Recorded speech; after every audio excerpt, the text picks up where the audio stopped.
All right, guys. So we now have a number of establishment Democrats who are basically begging Biden to drop out of the race.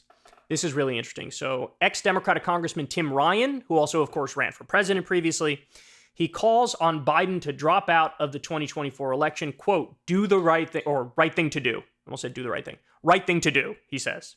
So I'm not going to play the video for you, but it's exactly what you'd expect. He's basically like, look, I was worried before. I'm even more worried now. I don't think the president should run. The reason why this is interesting is because it is a break from the orthodoxy of the Democratic elites. And Tim Ryan was a Democratic elite. Now he's not in Congress anymore, but he's saying, no, he shouldn't do it. He shouldn't do it. So on top of him saying that, this one is perhaps even more devastating. David Axelrod, who was one of the top officials in the Obama administration, he suggested Biden should drop out as well. So here's what they say in The Hill. Former President Obama's senior advisor, David Axelrod, on Sunday suggested President Biden drop out of the 2024 presidential race in the wake of a new poll showing the incumbent trailing former President Trump. Pointing to a New York Times and Siena College poll published Sunday, Axelrod wrote on X, Twitter, it's very late to change horses. A lot will happen in the next year that no one can predict. And Biden's team says his resolve to run is firm. Arguing Biden is justly proud of his accomplishments, Axelrod said Biden's poll numbers will send tremors of doubt through the Democratic Party. Not bedwetting, but legitimate concern, Axelrod wrote. Trump is a dangerous, unhinged demagogue whose brazen disdain for the rules, the norms, laws, and institutions or democracy should be disqualifying. But the stakes of miscalculation here are too dramatic to ignore. Only Joe Biden can make this decision. If he continues to run, he will be the nominee for the Democratic Party. What he needs to decide is whether that is wise, whether it's in his best interest or the country's. So now we went through this poll the other day. It, of course, found that in 5 of the 6 swing states, Trump is leading and actually leading by kind of healthy margins. It was only Wisconsin that Biden was up, and Biden was only up 2 points in Wisconsin. Even nationally, Trump had a lead. Now I even think we're getting to the point where in the average of polls, Biden's down a little bit in the national popular vote. Now, the reason why that should scare everybody is because Biden needs to win by 3 or 4, maybe even 5 points nationally to win the Electoral College because of the built-in advantages that Republicans have had the last few years in the Electoral College. So he's down nationally, and he's down in the swing states. And there were some really worrying numbers in there. I mean, he plummeted among young people, man. Biden plummeted among young people. Arab Americans and Muslim Americans are fleeing very quickly. He dropped 11 points with Democrats overall. There's been a slate of polls recently that are very, very, very concerning. And to have basically establishment Democrats now saying, look, we're your last line of defense, and even we're saying, I don't know about this, bro. That's wild. Now, let me be clear.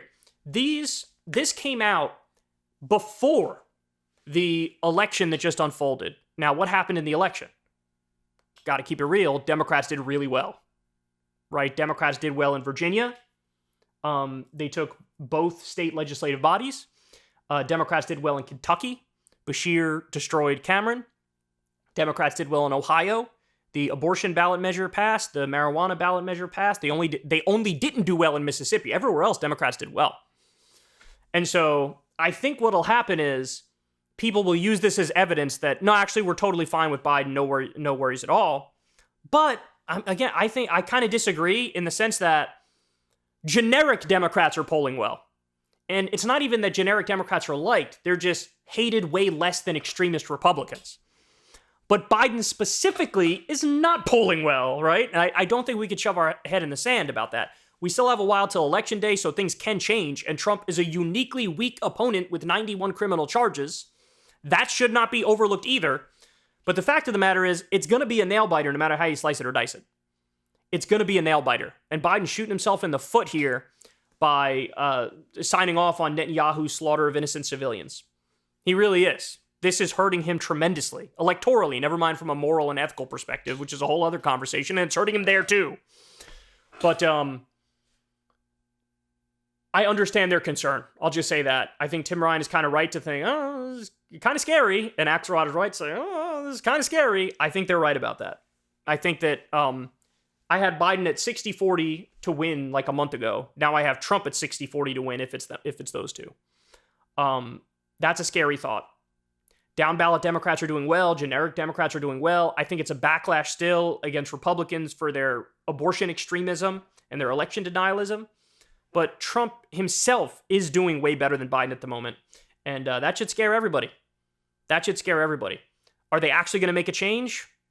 I don't know, man. It's anybody's guess. You never know. I mean, they're both so old. Trump can croak any minute. Biden can croak any minute. Like, so many things can happen. It honestly feels like we're in Game of Thrones or something, right? Like, I'm still waiting for a massive plot twist, but is it actually coming? I don't know. There wasn't a massive plot twist in 2020. Or if anything, the plot twist was Bernie looked like he had it, and then it flipped and went to Biden. Is there going to be a plot twist this time? I don't know. But Biden's only opponents are Marianne Williamson, Cenk Uygur, who maybe not will be on the ballot because there's court cases because he's not a natural-born U.S. citizen. He's a naturalized citizen. And Dean Phillips, an AI-generated corporate centrist Democrat. I don't know, man. But if you say it's panic time, I say, as of right now, you're pretty much right. All right, guys, that's the show. I love you all very much, as always. Do me a big favor. Please click like. Please click subscribe. All that fun stuff. Click that bell icon so you get a notification every single time a video drops. That's all I got for you, man. Love all you guys. We got a Republican debate coming up.